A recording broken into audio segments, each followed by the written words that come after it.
अध्याय 2। अलग अलग क्वाइंट, अलग अलग लोग। में उच्च शिक्षित डैडी हमेशा कहा करते थे, आप बूढ़े कुत्ते को नए करतब नहीं सिखा सकते। मैंने कई बार उन्हें कैशफ्लो क्वाइंट समझाने की पूरी कोशिश की ताकि उन्हें नई वित्तीय, परंतु हम इन पर एक सी प्रतिक्रिया नहीं करते हैं। हम अलग अलग प्रतिक्रिया करते हैं। क्या आप इन यंत्रों के बारे में बता सकते हैं? मैंने पूछा। अमीर डैडी ने कहा, एक लंच में तो यह संभव नहीं है। बहरहाल, हम जिस तरह उन यंत्रों पर प्रतिक्रिया करते हैं उसकी वजह से ही हम एक या दूसरे क्वाड्रेट में बने रहते हैं। जब तुम्हारे डैडी ने ई क्वाड्रेट से निकलकर बी क्वाड्रेट में आने की कोशिश की तो वे बौद्धिक रूप से इस प्रक्रिया को समझते थे, परंतु वे इसे भावनात्मक रूप से नहीं संभाल पाए। जब मुश्किलें आई और उन्हें नुकसान होने लगा तो उन्हें यह मालूम नहीं था कि इन समस्याओं को कैसे सुलझाया जाए। इसलिए वे उसी क्वाड्रेट की ओर वापस लौट गए जिसमें वे सबसे ज़्यादा आरामदेह महसूस करते थे, ई क्वाड्रेट और कई बार एस क्वाड्रेट। मैंने कहा। अमीर डैडी ने अपना सिर हिलाया। धन गंवाने और असफल होने का डर बहुत दुखद होता है और यह डर हम दोनों में है। बहरहाल, इस डर का मुकाबला करते समय वे सुरक्षा खोजने का विकल्प चुनते हैं और मैं स्वतंत्रता खोजने का। और यही मूलभूत अंतर है, मैंने वेटर को बिल लाने का इशारा करते हुए कहा। हालांकि हम सब इंसान हैं, अमीर डैडी ने इसे दूसरी तरह से कहा, परंतु जब बात पैसे और पैसे से जुड़ी भावनाओं पर आती है तो हम सब अलग अलग तरह से प्रतिक्रिया करते हैं। हमारी इस प्रतिक्रिया से ही अक्सर ये तय होता है कि हम किस क्वाड्रेंट से धन कमाने का विकल्प चुनते हैं। अलग अलग क्वाइंट, अलग अलग लोग। मैंने कहा। अमीर डैडी खड़े होते हुए और दरवाजे की तरफ बढ़ते हुए बोले, बिल्कुल ठीक कहा। और अगर आप किसी क्वाइंट में सफल होना चाहते हैं तो आपको सिर्फ तकनीकी योग्यताओं से अधिक जानने की ज़रूरत होती है। आपको उन मूलभूत तंत्रों को समझने की ज़रूरत है जिनकी वजह से लोग अलग अलग क्वाड्रेट खोजने के लिए प्रेरित होते हैं। अगर तुम ये बात समझ लोगे तो जीवन बहुत आसान हो जाएगा। जब शोफर अमीर डैडी की कार ले आया तो हमने हाथ मिलाकर एक दूसरे से विदा ली। तभी मैंने जल्दी से पूछा, अच्छा, एक और बात, क्या मेरे डैडी बदल सकते हैं? बिल्कुल, अमीर डैडी ने कहा। कोई भी बदल सकता है, परंतु क्वाड्रेट बदलना नौकरियां या व्यवसाय बदलने जैसा नहीं होता। क्वाड्रेट बदलना अक्सर उस मूलभूत केंद्र में परिवर्तन करना है जो ये बताता है कि आप कौन हैं, आप क्या सोचते हैं और आप दुनिया को किस तरह देखते हैं। ये परिवर्तन कुछ लोगों के लिए आसान होता है क्योंकि वे परिवर्तन का स्वागत करते हैं, जबकि बाकी लोगों के लिए यह मुश्किल होता है। क्वाड्रेट बदलना अक्सर जिंदगी बदलने वाला अनुभव होता है। यह उतना ही गहरा परिवर्तन है जितनी कि इल्ली कैटरपिलर के तितली बनने की सदियों पुरानी कहानी। न सिर्फ यह आपको बदल देगा बल्कि यह आपके दोस्तों को भी बदल देगा। हालांकि आप अब भी अपने पुराने दोस्तों से दोस्ती बनाए रखेंगे, परंतु इल्लियों के लिए वे काम करना बहुत मुश्किल होता है जो तितलियां करती हैं। ये परिवर्तन बहुत बड़ा परिवर्तन होता है और इसीलिए बहुत कम लोग इसे करने का विकल्प चुनते हैं। शोफर ने दरवाज़ा बंद किया और जब अमीर डैडी की कार आगे बढ़ी तो मैं वहीं खड़ा खड़ा अंतरों में बारे में सोचता रहा। अंतर क्या हैं? किसी के बारे में ज़्यादा कुछ जाने बिना मैं कैसे समझ सकता हूँ कि सामने वाला ई एस बी या आई क्वाइंट में है?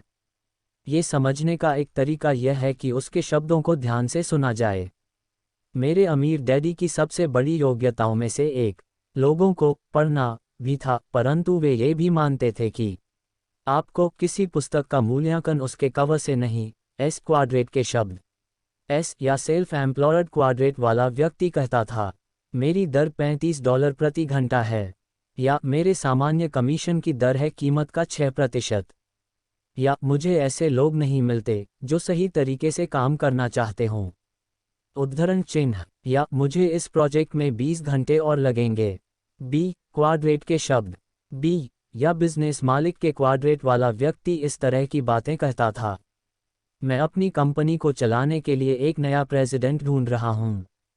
आई क्वाड्रेंट के शब्द आई या निवेशक क्वाड्रेंट वाला व्यक्ति इस तरह की बातें कहता था, मेरा कैश फ्लो लाभ की आंतरिक दर पर आधारित है या लाभ की वास्तविक दर पर। शब्द उपकरण हैं। एक बार जब मेरे अमीर डैडी जान लेते थे कि जिस व्यक्ति का वे इंटरव्यू ले रहे थे वह कम से कम उस समय मूलभूत रूप से किस क्वाड्रेट का है, तो वे ये जान जाते थे कि वह दरअसल किन चीज़ों की तलाश कर रहा है। वे ये देखते थे कि उनके पास उसे देने के लिए क्या था। इसके बाद वे ये तय करते थे कि उससे बात करते समय वे किन शब्दों का प्रयोग करें।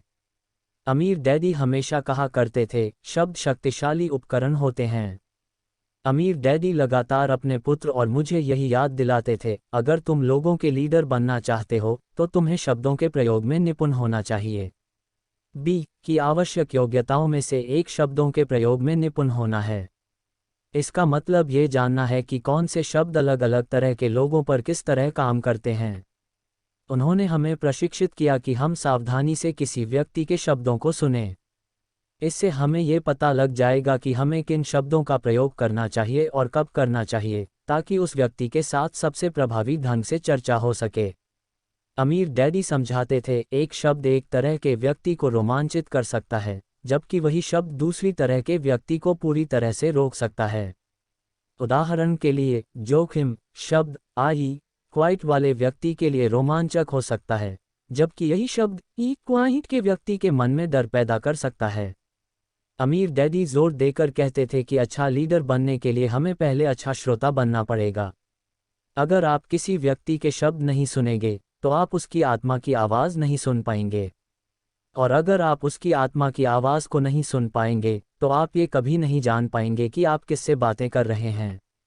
मूलभूत अंतर, शब्द सुनो, आत्माओं को महसूस करो। वे ऐसा इसलिए कहते थे क्योंकि शब्दों के चयन के पीछे व्यक्ति के मूलभूत जीवन मूल्य और अंतर होते हैं। नीचे कुछ आम बातें दी गई हैं जो एक क्वाइट के लोगों को दूसरे क्वाइट के लोगों से अलग करती हैं।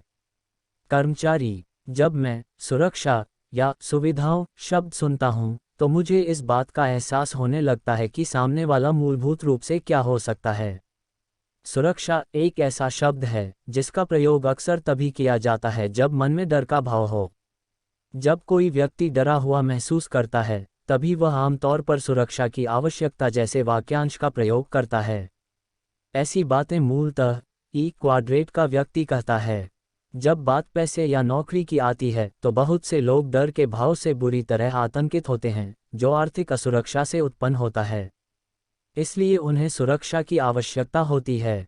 सुविधाओं का यह अर्थ है कि लोग अतिरिक्त पुरस्कारों को भी पसंद करते हैं जो साफ लिखे हों, कोई परिभाषित और निश्चित अतिरिक्त लाभ जैसे हेल्थ केयर या रिटायरमेंट प्लान।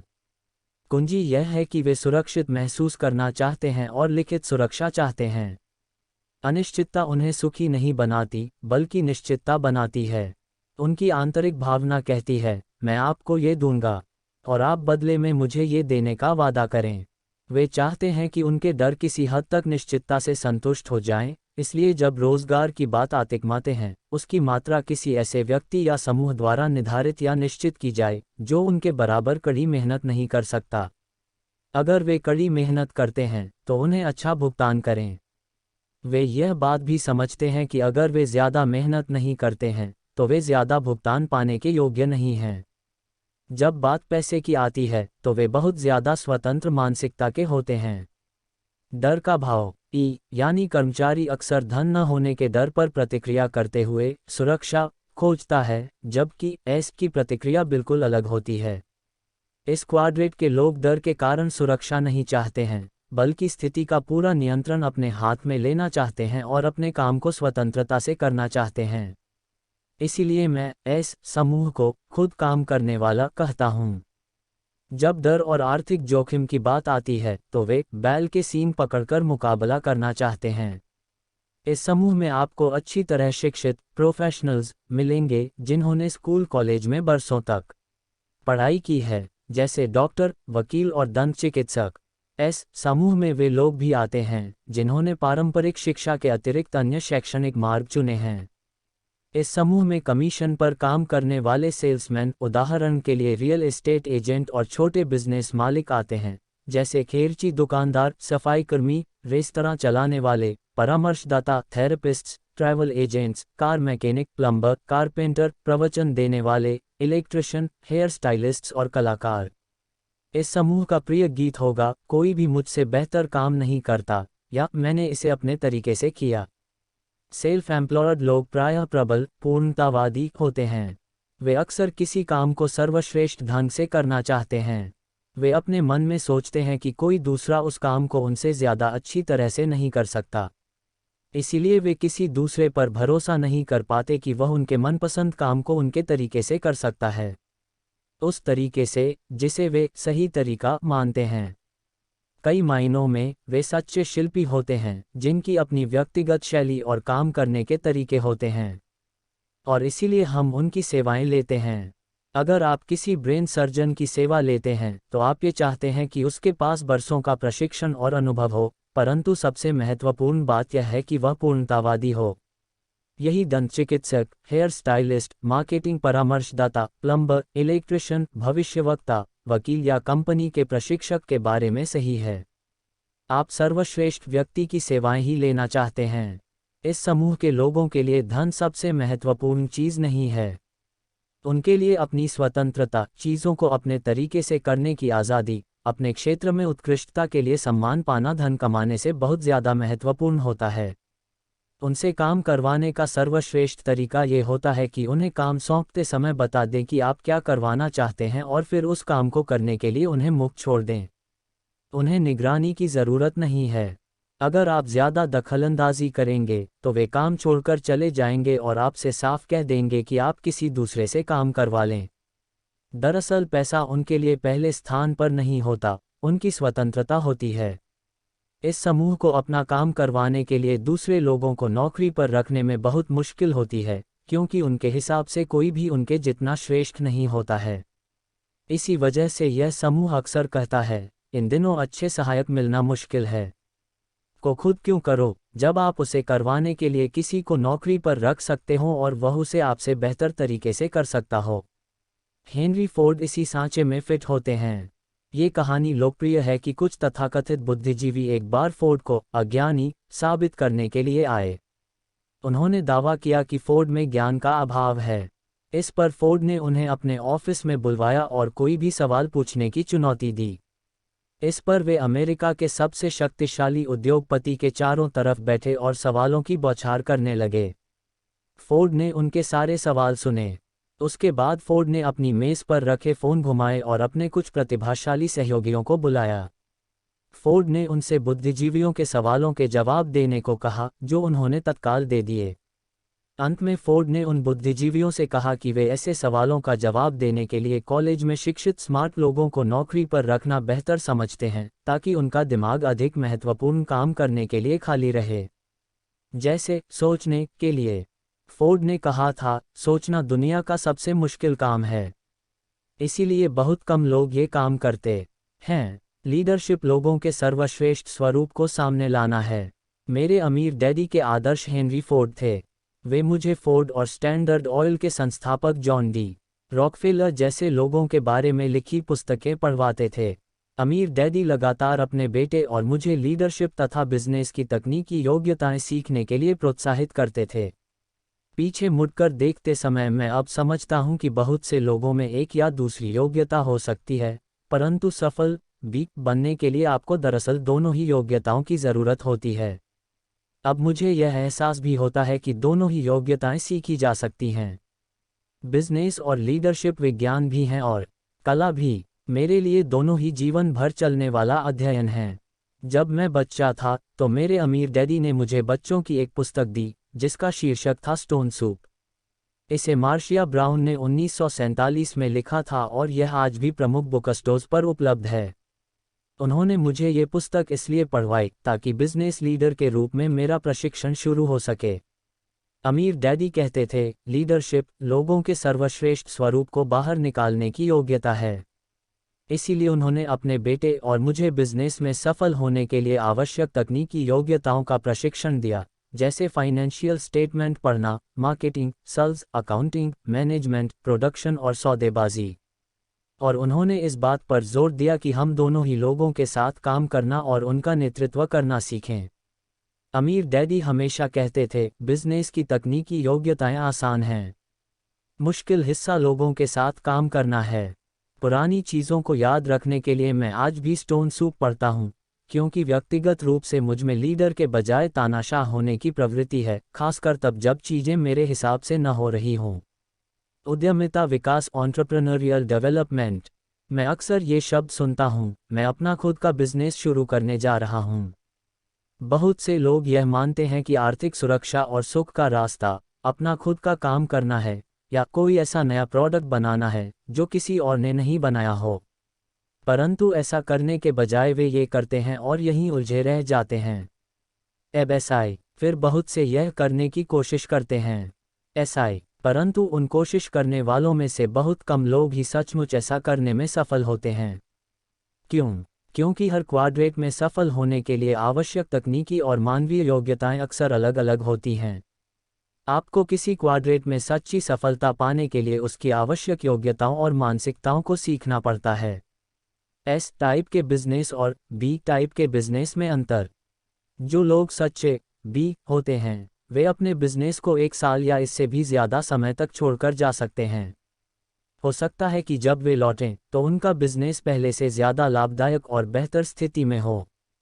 परंतु सच्चे एस टाइप के बिजनेस में अगर एस 1 साल या इससे ज़्यादा समय के लिए कहीं चला जाए तो इस बात की संभावना है कि वापस लौटने तक उसके पास बिजनेस ही नहीं बचेगा। इनमें क्या अंतर है? आसान शब्दों में एस काम का स्वामी होता है जबकि बी सिस्टम का स्वामी होता है। अपने सिस्टम को चलाने के लिए बी योग्य व्यक्तियों को नौकरी पर रखता है। दूसरे तरीके से कहा जाए तो बहुत से मामलों में एस खुद ही सिस्टम होता है, इसीलिए वह अपना काम छोड़कर नहीं जा सकता। दंत चिकित्सक का उदाहरण लें। एक दंत चिकित्सक कॉलेज में कई साल तक पढ़ता है ताकि वह एक आत्मनिर्भर सिस्टम बनना सीख सके। आपको दांत में दर्द होता है, आप दंत चिकित्सक के पास जाते हैं, वह आपके दांत का दर्द ठीक कर देता है, आप उसकी फीस देते हैं और घर आ जाते हैं। आप खुश होकर अपने सभी दोस्तों को उस योग्य दंत चिकित्सक के बारे में बताते हैं। बहुत से मामलों में दंत चिकित्सक पूरा काम खुद ही कर सकता है। समस्या यह है कि जब दंत चिकित्सक छुट्टियां मनाने के लिए बाहर घूमने जाता है तो उसकी आमदनी भी उसके साथ ही बाहर घूमने चली जाती है। बी बिजनेस मालिक हमेशा के लिए छुट्टियां मनाने बाहर घूमने जा सकता है क्योंकि वह काम का नहीं बल्कि पूरे सिस्टम का स्वामी होता है। अगर बी छुट्टियां मनाने बाहर चला जाए तो पैसा आना बंद नहीं होगा। बी के रूप में सफल होने के लिए 2 चीज़ों की ज़रूरत होती है। 1 सिस्टम का नियंत्रण या स्वामित्व और 2 लोगों का नेतृत्व करने की योग्यता। एस को अगर बी बनना है तो उसे अपनी मूल प्रकृति को बदलना होगा और सिस्टम के बारे में अपनी जानकारी को भी। बहुत से लोग यह नहीं कर पाते या वे अक्सर सिस्टम से गहराई से जुड़े होते हैं। क्या आप मैकडॉनल्ड्स से ज़्यादा अच्छा हैमबर्गर बना सकते हैं? बहुत से लोग मुझसे सलाह मांगते हैं कि नई कंपनी कैसे शुरू की जाए, या वे मुझसे पूछते हैं कि किसी नए प्रोडक्ट या विचार के लिए धन कैसे जुटाया जाए। मैं आमतौर पर 10 मिनट तक सुनता हूँ। इतने समय में मैं समझ जाता हूँ कि उनका फोकस कहाँ है, प्रोडक्ट पर या फिर बिजनेस के सिस्टम पर। उन 10 विकसित होने के लिए तैयार व्यक्ति को चोट पहुँचा सकता हूँ।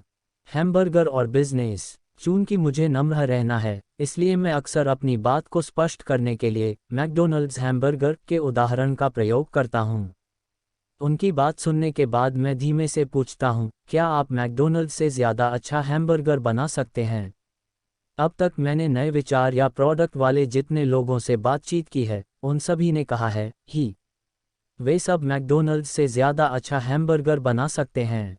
इस मोड़ पर मैं उनसे अगला सवाल ये पूछता हूँ, क्या आप मैकडॉनल्ड्स से ज़्यादा अच्छा बिजनेस सिस्टम बना सकते हैं?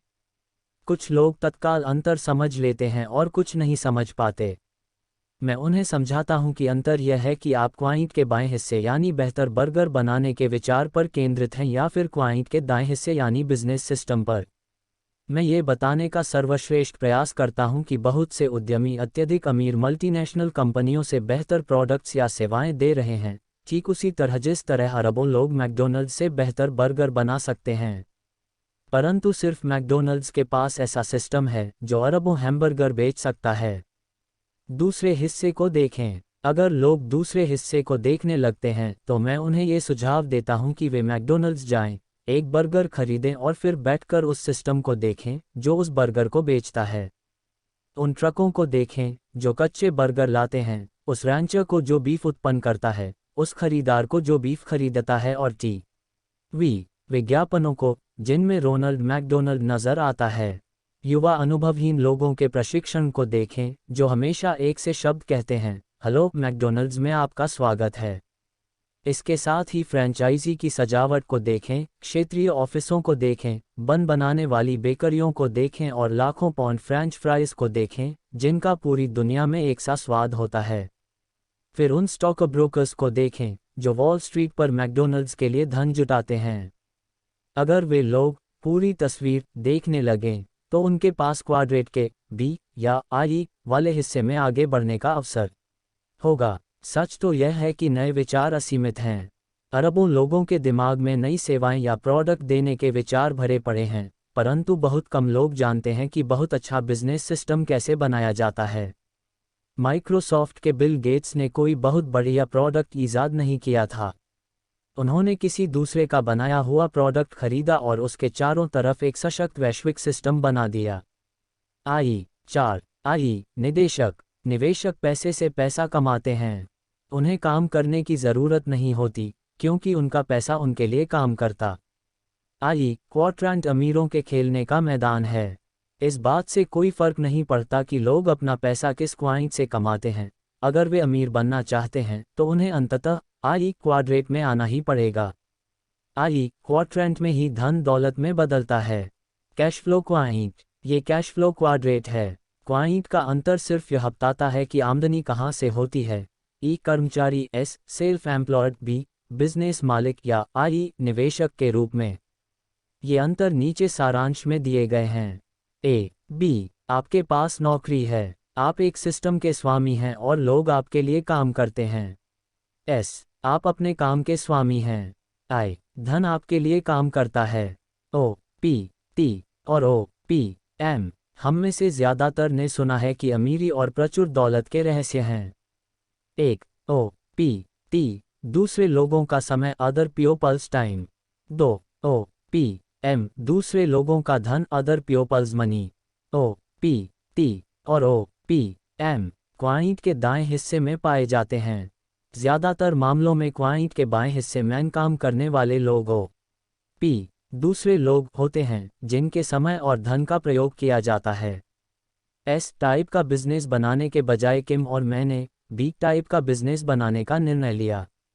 इसके कई कारण थे। उनमें से एक प्रमुख कारण ये था कि हम दूसरे लोगों के समय का प्रयोग करने के दीर्घकालीन लाभ को पहचानते थे। सफल एस बनने का एक नुकसान यह है कि सफलता मिलने के बाद ज़्यादा मेहनत करना पड़ती है। दूसरे शब्दों में, अच्छे काम का परिणाम ये होता है कि आप ज़्यादा कड़ी मेहनत करते हैं और ज़्यादा घंटे काम करते हैं। बी टाइप के बिजनेस में सफलता मिलने का परिणाम ये होता है कि सिस्टम का विस्तार होता है और अधिक लोगों को नौकरी पर रखा जाता है। दूसरे शब्दों में, आप कम समय तक काम करते हैं, ज़्यादा कमाई करते हैं और अधिक खाली समय का आनंद लेते हैं। इस पुस्तक का बाकी हिस्सा उन योग्यताओं और मानसिकता का वर्णन करता है जो क्वाइंट के दाएं हिस्से के लिए आवश्यक हैं। मेरा अनुभव है कि दाएं हिस्से में सफल होने के लिए एक अलग मानसिकता और अलग तकनीकी योग्यताओं की ज़रूरत होती है। अगर लोग लचीले हों और अपनी मानसिकता में परिवर्तन कर सकते हों, तो मैं सोचता हूं कि अधिक आर्थिक सुरक्षा या स्वतंत्रता हासिल करने की प्रक्रिया उन्हें आसान लगेगी। दूसरे लोगों के लिए यह प्रक्रिया बड़ी कठिन हो सकती। उनकी आमदनी इस तरह दिखती है। गरीबों और मध्य वर्गीय लोगों की लगभग 80% आमदनी या एस क्वाइटों की तनख्वाह से आती है और 20% से कम निवेशों या क्वाड्रेट से। अमीर और बहुत अमीर बनने के बीच का अंतर। पहले अध्याय में मैंने लिखा था कि मेरी पत्नी और मैं 1989 तक मिलियनेयर बन चुके थे, परंतु 1994 में जाकर हम आर्थिक रूप से स्वतंत्र हुए। अमीर और बहुत अमीर होने में अंतर होता है। 1989 तक हमारा बिजनेस हमारे लिए बहुत सा धन कमा रहा था। हम कम काम करने के बावजूद बहुत कमा रहे थे क्योंकि बिजनेस सिस्टम हमारे शारीरिक श्रम के बिना बढ़ रहा था। जिसे अधिकांश लोग आर्थिक सफलता मानते हैं, हम उसे हासिल कर चुके थे। परंतु हमें अब भी अपने बिजनेस से हो रहे कैश फ्लो को ऐसी संपत्ति में बदलने की ज़रूरत थी जो हमें अतिरिक्त कैश फ्लो दे सके। हमारा बिजनेस सफल हो चुका था और अब समय आ गया था कि हम अपनी संपत्तियों को इस हद तक बढ़ा लें ताकि उनसे मिलने वाला कैश फ्लो हमारे जीवनयापन के खर्च से अधिक हो जाए। हमारा रेखाचित्र इस तरह दिखता था। बिजनेस इनकम स्टेटमेंट, आप व्यय, बैलेंस शीट, दायित्व, संपत्ति। 1994 में हमारी संपत्तियों से आने वाली निष्क्रिय आमदनी हमारे खर्च से अधिक हो गई। तब हम बहुत अमीर। दरअसल हमारा बिजनेस भी एक संपत्ति था, क्योंकि यह आमदनी देता था और हमारे शारीरिक श्रम के बिना काम करता था। बहुत अमीर बनने के लिए हम ये सुनिश्चित करना चाहते थे कि हमारे पास रियल एस्टेट और स्टॉक्स जैसी मूर्त संपत्तियां हों, जो हमारे खर्च से अधिक निष्क्रिय आमदनी प्रदान करें, ताकि हम सचमुच कह सकें कि हम बहुत अमीर हैं। जब हमारे संपत्ति वाले कॉलम से हो रही आमदनी बिजनेस से आ रही आमदनी से ज़्यादा हो गई, तो हमने अपने पार्टनर को अपना बिजनेस बेच दिया। अब हम बहुत अमीर बन गए थे। दौलत की परिभाषा। दौलत की परिभाषा यह है उन दिनों की संख्या जिनमें आप शारीरिक श्रम न करें या आपके परिवार संपत्ति। जब भी वे थोड़ा ज़्यादा पैसा कमा लेते हैं तो हर बार वे खरीदारी करने चले जाते हैं। वे अक्सर ज़्यादा बड़ा मकान या नई कार खरीद लेते हैं, जिसका परिणाम दीर्घकालीन कर्ज और ज़्यादा कड़ी मेहनत होता है। संपत्ति वाले कॉलम में जाने के लिए कुछ बचता ही नहीं है। धन इतनी तेजी से बाहर जाता है जैसे उन्होंने आर्थिक जुलाब ले लिया हो। लाल लकीर वाली आर्थिक स्थिति। इंजन को लाल लकीर पर रखने के बारे में कारों की दुनिया में एक कहावत प्रचलित है। लाल लकीर का अर्थ यह है कि इंजन का RPM लाल लकीर यानी अधिकतम गति पर है, जहां इंजन बिना फटे चल सकता है। व्यक्तिगत संपत्ति के क्षेत्र में ऐसे बहुत से लोग हैं, अमीर भी और गरीब भी, जो लगातार वित्तीय लाल लकीर के करीब काम करते हैं। वे जितनी तेजी से धन कमाते हैं उतनी ही तेजी से खर्च कर देते हैं। आपकी कार के इंजन को लाल लकीर के पास चलाने में दिक्कत यह है कि इससे इंजन की उम्र कम हो जाती है। यही आपकी संपत्ति को लाल लकीर के पास चलाने के बारे में भी सही है। मेरे कुछ डॉक्टर मित्र कहते हैं कि वर्तमान युग की सबसे प्रमुख समस्या तनाव है, जो कड़ी मेहनत करने और पर्याप्त धन न होने के कारण उत्पन्न होता है। एक डॉक्टर का तो ये कहना है कि स्वास्थ्य संबंधी गड़बड़ियों का सबसे बड़ा कारण है पस का कैंसर। पैसा पैसे को खींचता है। चाहे लोग कितना ही ज्यादा पैसा कमाते हों, अंततः उन्हें अपना कुछ धन आई क्वाड्रेट में रखना होगा। आई क्वाड्रेट विशिष्ट रूप से इस विचार से संबंधित है कि पैसा पैसे को खींचता है, या यह विचार कि आपका पैसा इसलिए काम करता है ताकि आपको काम न करना पड़े। बहरहाल ये जानना महत्वपूर्ण है कि निवेश करने के कई अन्य प्रकार हैं। निवेश के अन्य प्रकार। लोग अपनी शिक्षा में निवेश करते हैं। पारंपरिक शिक्षा महत्वपूर्ण है, क्योंकि शिक्षा जितनी बेहतर होगी, पैसे कमाने के आपके अवसर भी उतने ही बेहतर होंगे। अगर आप कॉलेज में 4 साल खर्च कर सकते हैं, तो आप अपनी आमदनी कमाने की क्षमता $24,000 से $50,000 प्रति वर्ष या इससे भी अधिक तक बढ़ा सकते हैं। अगर हम यह मान लें कि औसत व्यक्ति सक्रिय रूप से काम करने में 40 साल या इससे अधिक समय बिताता है, तो 4 साल की कॉलेज की शिक्षा या इससे ऊंची शिक्षा उसके लिए बेहतरीन निवेश है। वफादारी और कड़ी मेहनत निवेश का एक अन्य प्रकार है, जैसे कंपनी या सरकार का आजीवन कर्मचारी। इसके बदले में अनुबंध के अनुसार व्यक्ति को आजीवन पेंशन का उपहार मिलता है।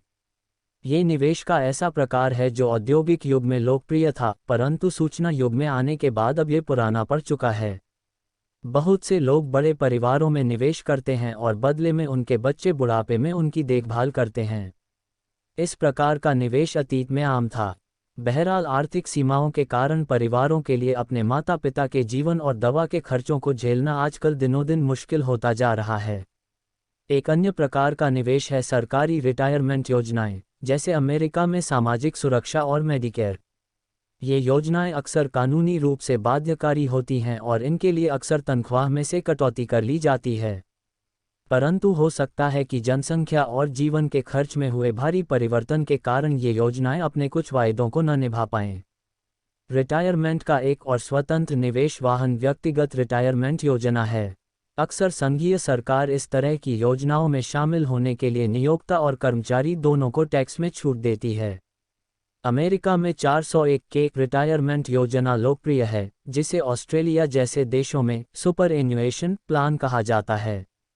निवेशों से प्राप्त आमदनी। हालांकि उपर्युक्त सभी निवेश के ही प्रकार हैं, परंतु आई क्वाड्रेट उन निवेशों पर ध्यान केंद्रित करता है जो आपके सक्रिय वर्षों के दौरान नियमित रूप से आय प्रदान करते हों। इसलिए आई क्वाइंट का व्यक्ति बनने के लिए आप उन्हीं मानदंडों का प्रयोग करें जो बाकी सभी क्वाइंटों में प्रयुक्त होते हैं। क्या आप अपनी वर्तमान आमदनी आई क्वाड्रेट से प्राप्त करते हैं? दूसरे शब्दों में, क्या आपका धन आपके लिए काम कर रहा है और आपको वर्तमान में आमदनी दे रहा है? ज़्यादातर लोग अपने रिटायरमेंट अकाउंट में धन बचाते हैं, जबकि कुछ लोग निवेश के द्वारा अपने धन का सक्रिय प्रयोग करके अधिक आमदनी कमाते हैं। इन दोनों तरह के लोगों में अंतर होता है। क्या स्टॉक ब्रोकर निवेशक हैं? अगर निवेश की परिभाषा पर गौर किया जाए तो कुछ निवेश सलाहकार भी अपनी आमदनी आई क्वाड्रेट से नहीं कमाते हैं। उदाहरण के लिए, ज़्यादातर stock broker, real estate agent, वित्तीय सलाहकार, बैंकर्स और अकाउंटेंट्स मुख्यतः ई या एस होते हैं। दूसरे शब्दों में, उनकी आमदनी उनके व्यावसायिक कार्य से आती है। यह जरूरी नहीं है कि उनकी आमदनी उनके स्वामित्व की संपत्तियों से प्राप्त हो। मेरे कुछ दोस्त स्टॉक ट्रेडर्स हैं। वे कम कीमत पर शेयर खरीदते हैं और उन्हें अधिक दाम पर बेचने की उम्मीद करते हैं। दरअसल उनका व्यवसाय ट्रेडिंग है, बहुत हद तक किसी किराने की दुकान के मालिक की तरह, जो थोक में सामान खरीदता है और खेरची में बेचता है। इन लोगों को धन कमाने के लिए शारीरिक रूप से कुछ श्रम करना पड़ता है, इसलिए वे आई क्वाइंट के बजाय एस क्वाड्रेट में अधिक उपयुक्त होंगे। क्या ये सब लोग निवेशक बन सकते हैं? जवाब है ही, परंतु यह अंतर जानना महत्वपूर्ण है कि जो व्यक्ति कमीशन पर या प्रति घंटे सलाह बेचकर धन कमाता है, तनख्वाह के लिए सलाह देता है या कम कीमत पर खरीदकर अधिक कीमत पर बेचने की कोशिश करता है, उसमें और उस व्यक्ति में अंतर होता है जो अच्छे निवेशों को भांपकर और उन्हें तैयार करके धन कमाता है। आपके सलाहकार कितने अच्छे हैं ये पता लगाने का एक तरीका यह है, उनसे पूछें कि उनकी कितनी प्रतिशत आमदनी कमीशन या फीस से होती है। इसके बाद उनसे ये पूछें कि उनकी निष्क्रिय आमदनी कितनी प्रतिशत है, यानी उन्हें निवेशों या उनके स्वामित्व के दूसरे बिजनेसों से कितनी आमदनी होती है। मेरे कुछ CPA मित्र हैं जो ग्राहकों के नाम लिए बिना मुझे बताते हैं कि कई प्रोफेशनल निवेश सलाहकारों की निवेशों से आमदनी न के बराबर होती है। दूसरे शब्दों में, जो वे दूसरों को सिखाते हैं उसे वे खुद नहीं करते हैं। आई क्वाइंट से आमदनी के लाभ। इस तरह आई क्वाइंट से आमदनी कमाने वाले लोगों की मूलभूत पहचान यह है कि वे अपने पैसे से अधिक पैसा कमाने पर ध्यान केंद्रित करते हैं। अगर वे ये काम अच्छी तरह से करते हैं तो उनका पैसा उनके और उनके परिवार के लिए सदियों तक काम कर सकता है। ये जानने के स्पष्ट लाभ हैं कि पैसे से पैसा कैसे कमाया जा सकता है। एक लाभ तो यह है कि इसके बाद हर रोज सुबह उठकर काम पर जाने की ज़रूरत नहीं होती। इसके अलावा कई टैक्स लाभ भी हैं जो उन लोगों को नहीं मिलते जिन्हें अपने धन के लिए काम करना पड़ता है। अमीरों के और अमीर बनने का एक कारण यह है कि कई बार तो करोड़ों रुपए कमाने के बावजूद उस धन पर उन्हें कानूनी रूप से कोई टैक्स नहीं देना पड़ता। ऐसा इसलिए है क्योंकि वे अपना धन आय के कॉलम से नहीं बल्कि संपत्ति के कॉलम से कमाते हैं। वे कर्मचारी के रूप में नहीं बल्कि निवेशक के रूप में धन कमाते हैं। जो लोग धन के लिए काम करते हैं उन पर न सिर्फ अक्सर ज़्यादा ऊंची दरों से टैक्स लगता है, बल्कि टैक्स उनके वेतन से ही कट जाता है और वे अपनी आमदनी के उस हिस्से को कभी देख भी नहीं पाते हैं। अधिक लोग निवेशक क्यों नहीं हैं? आई क्वाड्रेट कम काम करने, अधिक धन कमाने और कम टैक्स चुकाने वाले लोगों का क्वाइंट है। तो फिर अधिक लोग निवेशक क्यों नहीं हैं? उसी वजह से जिस वजह से ज़्यादातर लोग अपना खुद का बिजनेस शुरू नहीं करते हैं। इसका सारांश एक ही शब्द में दिया जा सकता है, जोखिम। वे सीखना नहीं चाहते। इन लोगों के लिए महत्वपूर्ण बात यह होती है कि वे अपना आर्थिक सलाहकार सावधानी से चुनें। आने वाले अध्याय में ये पुस्तक निवेशकों के 7 स्तरों का विस्तार से वर्णन करेगी जो इस विषय पर अधिक प्रकाश डालेंगे। जोखिम लगभग शून्य हो सकता है। निवेश के बारे में अच्छी खबर यह है कि जोखिम को काफ़ी हद तक कम किया जा सकता है, यहाँ तक कि खत्म भी किया जा सकता है, और इसके बावजूद आपको अपने धन पर काफ़ी धन मिलता है, बशर्ते आप खेल को खेलना जानते हों।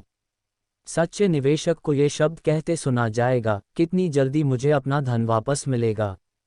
मूलधन वापस मिल जाने के बाद मुझे बाकी जीवन में अपने निवेश से कितनी आमदनी होती रहेगी। सच्चा निवेशक हमेशा ये जानना चाहता है कि उसे अपना मूलधन कितनी जल्दी वापस मिलेगा। जिन लोगों का रिटायरमेंट अकाउंट होता है उन्हें ये जानने के लिए बरसों इंतज़ार करना पड़ता है कि उन्हें उनका धन कभी वापस मिलेगा भी या नहीं। ये प्रोफेशनल निवेशक और रिटायरमेंट के लिए पैसे अलग रखने वाले व्यक्ति में सबसे बड़ा अंतर है। पैसे गंवाने का डर अधिकांश लोगों को सुरक्षा खोजने के लिए प्रेरित करता है। बहरहाल, आरई क्वाड्रेट उतना जोखिम भरा नहीं है जितना अधिकांश लोग सोचते हैं। आरई क्वाड्रेट भी अन्य क्वाइंटों की ही तरह होता है। इसकी अपनी योग्यताएं और मानसिकता होती है। आरई क्वाड्रेट में सफल होने की योग्यताएं सीखी जा सकती हैं, बशर्ते आप उन्हें सीखने में कुछ समय लगाने के इच्छुक हों। एक नया युग शुरू होता है। 1989 में बर्लिन की दीवार गिर गई। दुनिया के इतिहास में ये सबसे महत्वपूर्ण घटनाओं में से एक थी। ये साम्यवाद की असफलता का सूचक थी, परंतु मेरे विचार से यह इससे भी अधिक महत्वपूर्ण थी। ये घटना औद्योगिक युग की आधिकारिक समाप्ति और सूचना युग की शुरुआत का संकेत थी। औद्योगिक युग की पेंशन योजनाओं और सूचना युग की पेंशन योजनाओं के बीच का अंतर। 1492 में कोलंबस की समुद्री यात्रा लगभग औद्योगिक युग की शुरुआत के आसपास हुई। 1989 में बर्लिन की दीवार का ढहना एक ऐसी घटना थी जिसने उस युग के अंत का संकेत दिया। ऐसा लगता है कि आधुनिक इतिहास में हर 500 साल बाद महान आमूलचूल परिवर्तन घटित होते हैं। हम इस समय एक ऐसे ही दौर में हैं। ये परिवर्तन करोड़ों लोगों की आर्थिक सुरक्षा को पहले ही खतरे में डाल चुका है, हालांकि उनमें से अधिकांश लोग अब भी उस परिवर्तन के आर्थिक प्रभाव के बारे में नहीं जानते और उनमें से कई उसे नहीं झेल सकते। ये परिवर्तन औद्योगिक युग की पेंशन योजना और सूचना युग की पेंशन योजना के बीच का अंतर है। जब मैं बच्चा था तो मेरे अमीर डैडी मुझे प्रोत्साहित करते थे कि मैं अपने धन का जोखिम लूं और निवेश करना सीखूं। वे हमेशा कहा करते थे, अगर तुम अमीर बनना चाहते हो तो तुम्हें ये सीखने की ज़रूरत है कि जोखिम कैसे लिया जाए। निवेशक बनना सीखो। घर पर मैंने अपने शिक्षित डैडी को अपने अमीर डैडी के सुझाव के बारे में बताया कि हमें निवेश करना और जोखिम निकलकर सूचना युग की पेंशन योजनाओं यानी सुनिश्चित योगदान वाली पेंशन योजनाओं डिफाइंड कंट्रीब्यूशन पेंशन प्लान्स पर आते हैं, तो इसका परिणाम ये होता है कि व्यक्ति के रूप में अब आप खुद के लिए आर्थिक रूप से पूरी तरह जिम्मेदार हैं। बहुत कम लोगों ने इस परिवर्तन पर गौर किया होगा। औद्योगिक युग की पेंशन योजना। औद्योगिक युग में सुनिश्चित लाभ की पेंशन योजना का मतलब ये था कि कंपनी आपको यानी कर्मचारी की गारंटी देती थी कि जब तक आप जिंदा रहेंगे तब तक आपको एक निश्चित धनराशि आमतौर पर हर महीने मिलती रहेगी। लोग इसलिए सुरक्षित महसूस करते थे क्योंकि ये योजनाएं स्थायी आमदनी प्रदान करती थीं। सूचना युग की पेंशन योजना। किसी ने इस सौदे को बदल दिया और अचानक कंपनियां ने रिटायर होने के बाद आर्थिक सुरक्षा की गारंटी देना बंद कर दिया। इसके बजाय कंपनियां सुनिश्चित योगदान वाली रिटायरमेंट योजनाएं लागू करने लगीं।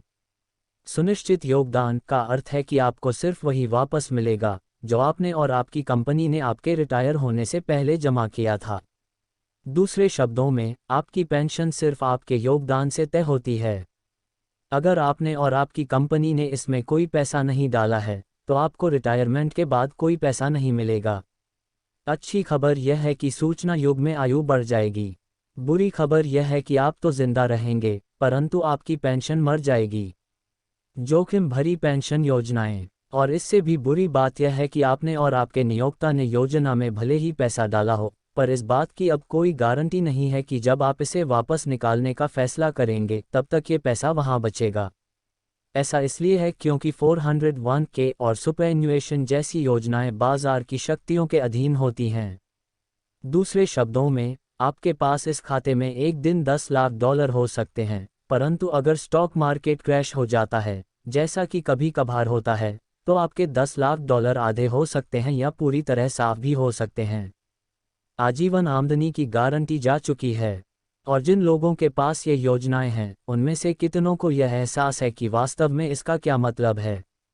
इसका मतलब ये हो सकता है कि जो लोग 65 की उम्र में रिटायर होते हैं और अपनी सुनिश्चित योगदान वाली पेंशन योजना पर जीना शुरू कर देते हैं, उनका पैसा 75 वर्ष की उम्र तक पहुंचते पहुंचते खत्म हो जाए। फिर वे क्या करेंगे? शायद अपने बायोडेटा की धूल साफ करेंगे।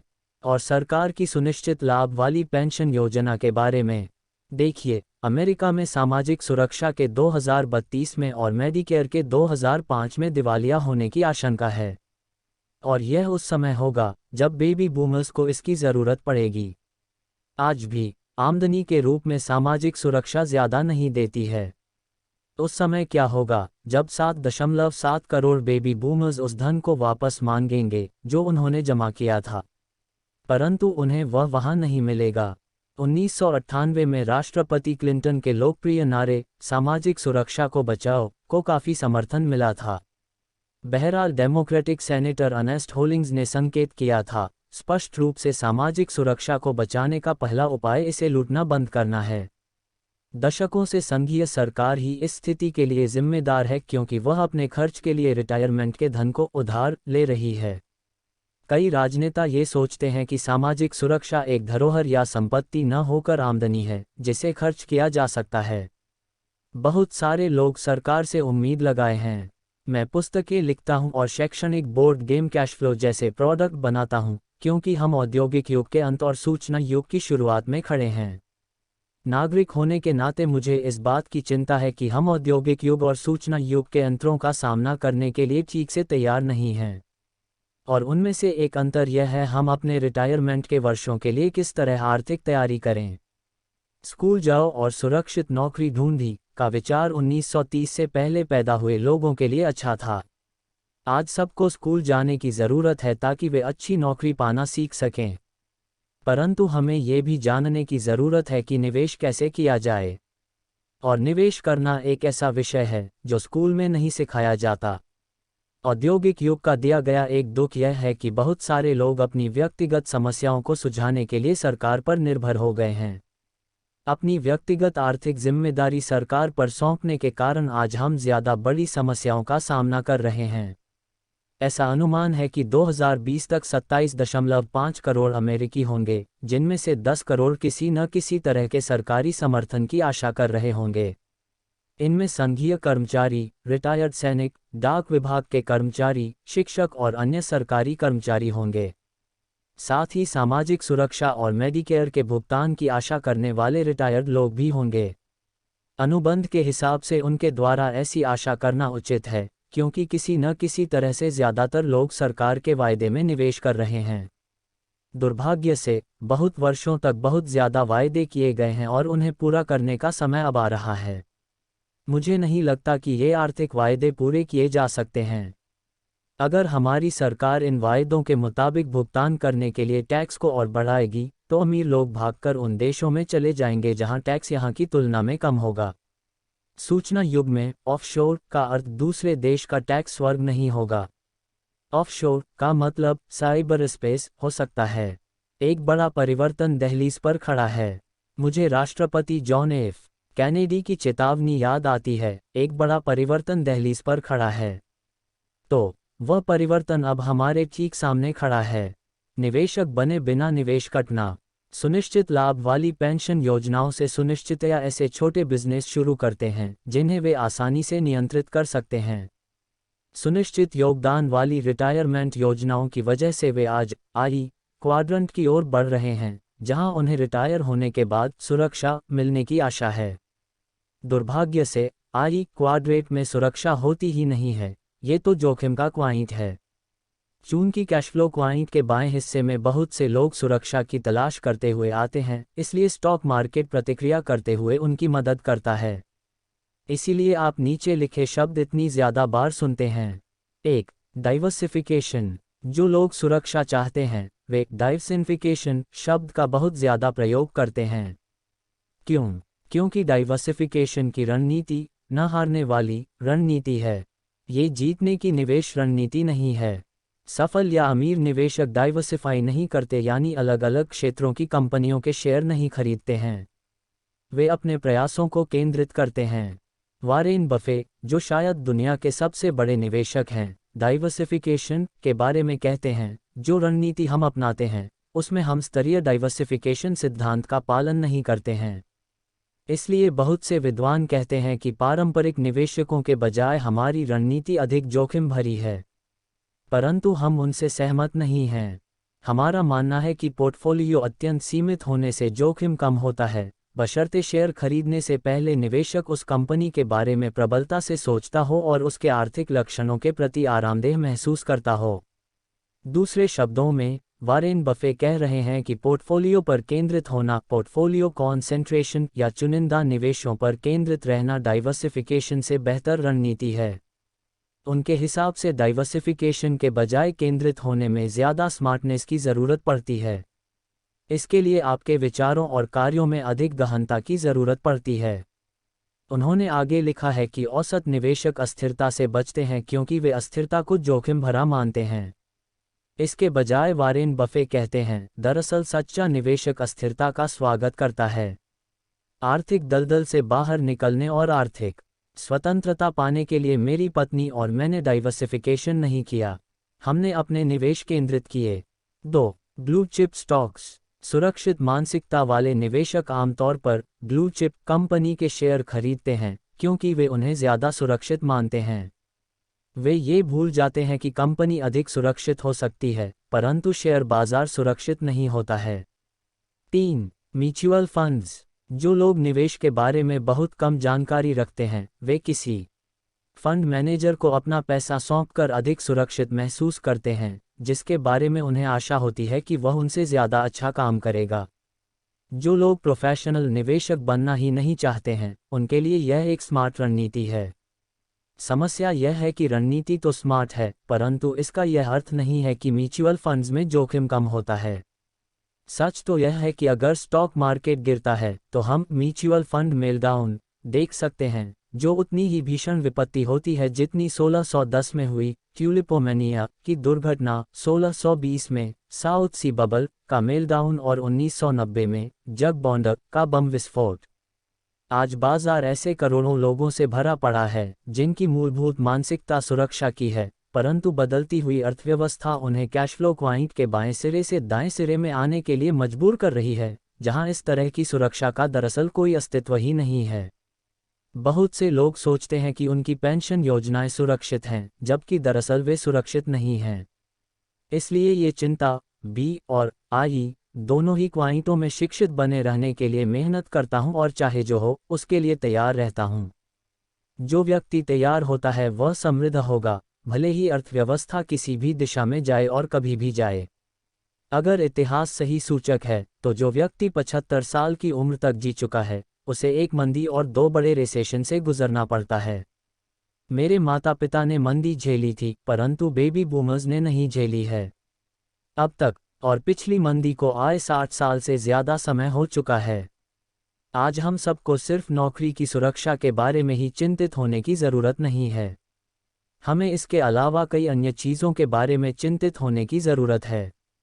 मैं सोचता हूं कि हमें अपनी खुद की दीर्घकालीन आर्थिक सुरक्षा के बारे में भी चिंतित होने की ज़रूरत है, और उस जिम्मेदारी को कंपनी या सरकार के भरोसे छोड़ने की कतई ज़रूरत नहीं है। आधिकारिक रूप से समय तब बदल गया जब कंपनियों ने कहा कि वे आपके रिटायरमेंट के बाद की ज़िंदगी के लिए जिम्मेदार नहीं हैं। जब उन्होंने सुनिश्चित योगदान वाली रिटायरमेंट योजना अपना ली, तो संदेश ये था कि आप अब अपने खुद के रिटायरमेंट में निवेश करने के लिए जिम्मेदार हैं। आज हम सबको अधिक समझदार निवेशक बनने की ज़रूरत है। हम सबको बाजार के उतार चढ़ावों और परिवर्तनों के बारे में निरंतर जागरूक रहने की ज़रूरत है। मैं सुझाव देता हूं कि आप निवेश करने के लिए किसी दूसरे को पैसा देने के बजाय खुद निवेशक बनना सीखें। अगर आप अपना धन किसी म्यूचुअल फंड या किसी सलाहकार को सौंप देते हैं, तो हो सकता है आपको ये पता लगाने के लिए 65 साल की उम्र तक इंतज़ार करना पड़े कि उस व्यक्ति ने सही काम किया है या नहीं। अगर उन्होंने सही काम नहीं किया है, तो हो सकता है आपको ज़िंदगी भर काम करते रहना पड़े। लाखों लोगों को यही करना पड़ेगा, क्योंकि तब तक निवेश करने या निवेश करना सीखने के लिए बहुत देर हो चुकी होगी। जोखिम का प्रबंधन कटना सीरत्रे। कम जोखिम के साथ अधिक लाभ वाले सौदों में निवेश करना संभव है। आपकी बस ये सीखना है कि ऐसा कैसे किया जाता है। ये कठिन नहीं है। दरअसल ये बहुत हद तक साइकिल चलाना सीखने की तरह है। शुरुआत में आप गिर सकते हैं, परंतु कुछ समय बाद गिरना बंद हो जाता है और निवेश करने की आदत पड़ जाती है, ठीक उसी तरह जिस तरह हम में से ज़्यादातर लोगों को साइकिल चलाने की आदत पड़ जाती है। कैश फ्लो क्वाइंट के बाएं हिस्से के साथ समस्या यह है कि अधिकांश लोग आर्थिक जोखिम से बचने के लिए वहां जाते हैं। मेरा सुझाव यह है कि जोखिम से बचने के बजाय आप ये सीखें कि आर्थिक जोखिम का प्रबंधन किस तरह किया जाए। जोखिम लेना। जो लोग जोखिम लेते हैं वे दुनिया को बदल देते हैं। बहुत कम लोग जोखिम लिए बिना अमीर बन पाते हैं। आज बहुत ज़्यादा लोग जीवन के जोखिमों को खत्म करने के लिए सरकार पर निर्भर हो चुके हैं। सूचना युग की शुरुआत उस तरह की बड़ी सरकार का अंत है जिसे हम जानते हैं। बड़ी सरकार अब बहुत ज़्यादा खर्चीली हो चुकी है। दुर्भाग्य से दुनिया भर के जो करोड़ों लोग जीवन भर के लिए गारंटियों और पेंशन के विचार पर निर्भर हो चुके हैं, वे आर्थिक रूप से पीछे छूट जाएंगे। सूचना युग का अर्थ यह है कि हम सबको अधिक आत्मनिर्भर बनने और बड़े होने की ज़रूरत है। मेहनत से पढ़ी और सुरक्षित नौकरी ढूंढो, औद्योगिक युग का विचार है। हम अब उस युग में नहीं हैं। समय बदल रहा है। समस्या यह है कि कई लोगों के विचार नहीं बदले हैं। वे अब भी सोचते हैं कि उन्हें कुछ मिलने की गारंटी है। कई लोग अब भी सोचते हैं कि आई क्वाड्रेट उनकी जिम्मेदारी नहीं है। उन्हें लगता है कि जब उनके काम करने के दिन खत्म हो जाएंगे तो सरकार या बड़ी कंपनी या लेबर यूनियन या उनका म्यूचुअल फंड या उनका परिवार उनकी देखभाल करेगा। उनके लिए मैं आशा करता हूं कि वे सही हों। ऐसे लोगों को ये पुस्तक आगे पढ़ने की कोई ज़रूरत नहीं है। मेरे एक डैडी ने ये कीमत चुकाई थी, दूसरे डैडी ने ये कीमत नहीं चुकाए। इसके बजाय उन्होंने एक अलग तरह की कीमत चुकाए। Be quite quiz. क्या आप सच्चे बिजनेस मालिक हैं? अगर आप नीचे दिए सवाल का जवाब हाँ में देते हैं तो आप सच्चे बिजनेस मालिक हैं। क्या ये हो सकता है कि आप 1 साल या इससे भी ज़्यादा समय के लिए अपना बिजनेस छोड़कर कहीं चले जाएं और आपके लौटने पर आपका बिजनेस आपकी पहले से बेहतर व लाभदायक स्थिति में मिले? हाँ, नहीं।